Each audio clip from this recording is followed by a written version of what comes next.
responde oh, fidelis tibi maneo, bella priorum cara patria, nunc et semper florens gloria.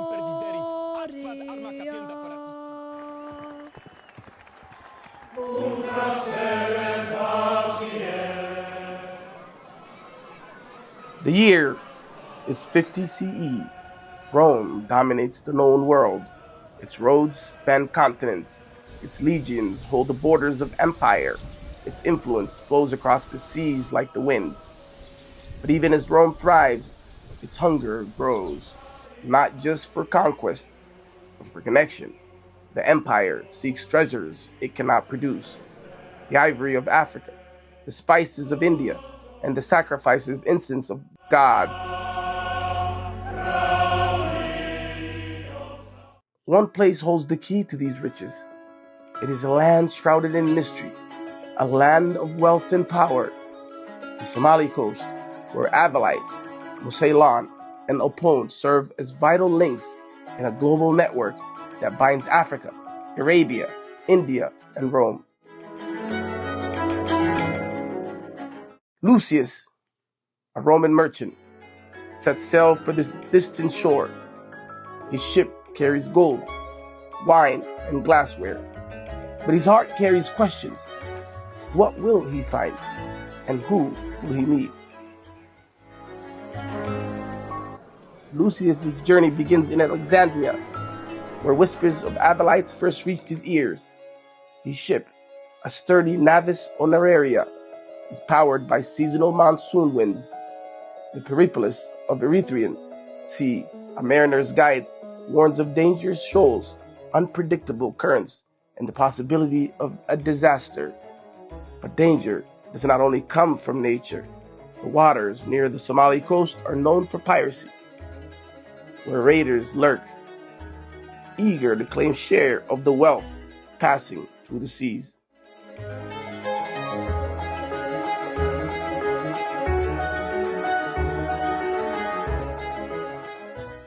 Lucius watches the horizon, brushing the hilt of his dagger, and yet Lucius knows he's not alone. Arab merchants sail alongside him, their sleek vessels bound for the same ports. Their ships carry spices from India, silks from Persia, and goods that speak of centuries of connection. The Somali coast, Lucius realizes, is no isolated frontier. It is the heart of a world in motion. After weeks at sea, the harbor of Avalites finally comes into view. The port, near modern-day Zayla, is a living mosaic. Small boats dart between towering Roman and Arabian ships, ferrying goods to shore. The air hums with activity, the cries of traders bargaining, the creak of ropes straining under the heavy loads, and the distant bray of camel arriving with goods from the hinterlands. Lucius steps off the ship, his sandals sinking into the sand. He is greeted by the sight of Somali traders. Tall, proud, and commanding, they wear robes of fine cloth, their jewelry gleaming in the sunlight. Their voices are foreign, but their gestures speak volumes. This is not a place of subjugation. It is a place of power. The people of Avalite stand as equals, commanding their say in the global network. Lucius explores Avalites. He is struck by the richness of the land and the culture. Frankincense and myrrh, the most sacred treasures of Rome, are harvested from trees deep in the Somali hinterland. These resins, used in religious ceremonies and royal rituals, are carried to the coast by camel caravans led by Somali nomads. Each journey is a testament to their endurance and expertise. That evening, Lucius is invited to a Somali home. He sits on a mat woven from palm fibers as a plate of honeyed dates is placed before him. a gesture of hospitality that transcends language. In the corner, a vessel burns frankincense, its fragrant smoke curling upward as an offering to the divine. The rhythmic beat of drums fills the air, and the elders chant prayers in a language Lucius cannot understand. Yet, he feels a profound sense of connection. Though their gods are not his gods, the reverence is universal. The Somali coast is a land of innovation and organization. Avalites, the bustling gateway port connecting Africa to Arabia and beyond, Ceylon, near modern-day Bosaso, thrives on the ivory trade, its tusks traveling to distant lands to become symbols of power and luxury. Opon, near Hafun, is famed for its frankincense and other treasures sought across the ancient world.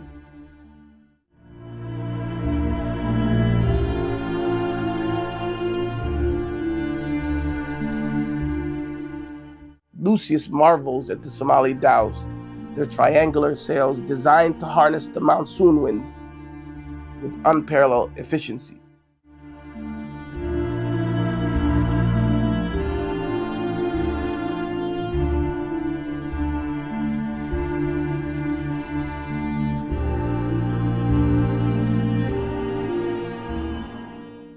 These vessels, sleek, are a testament to the Somali people's mastery of the seas, a skill honed over centuries.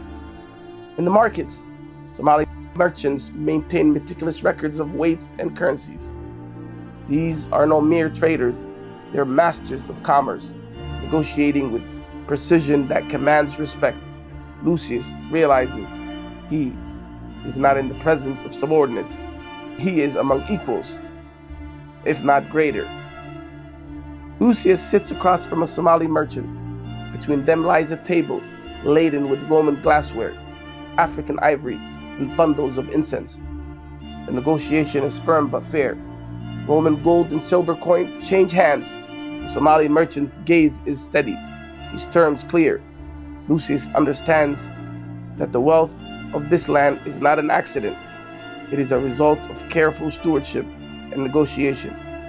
This trade is not exploitation. It is a partnership, a delicate balance of mutual respect. The Somali coast is not an isolated world. It is the heart of a network that connects Rome to Africa, Arabia, and India. Recent genetic studies reveal traces of ancient Arabian ancestry among modern Somalis, evidence of centuries of migration and intermarriage. Yet, the Somali identity remains distinct, rooted in the language, traditions, and the land of Africa's Horn. Archaeological finds, from Roman coins to shards of amphora, confirm the Somali coast's role as a cornerstone of ancient commerce. These connections remind us that globalization is not a modern phenomenon. It is an ancient legacy. As Lucius prepares to leave the Somali coast, he stands on the deck of his ship, gazing at the bustling harbor one last time. He reflects on the people he has met, their resilience and ingenuity. For modern Somalis, this story, this history, is a reminder of their enduring place in the world. The ports of Avalites, Ceylon, and Opon are not just relics of the past. They're symbols of innovation, agency, and pride. The winds that carried Lucius to these shores still blow today, carrying the stories of proud and resilient people into the future.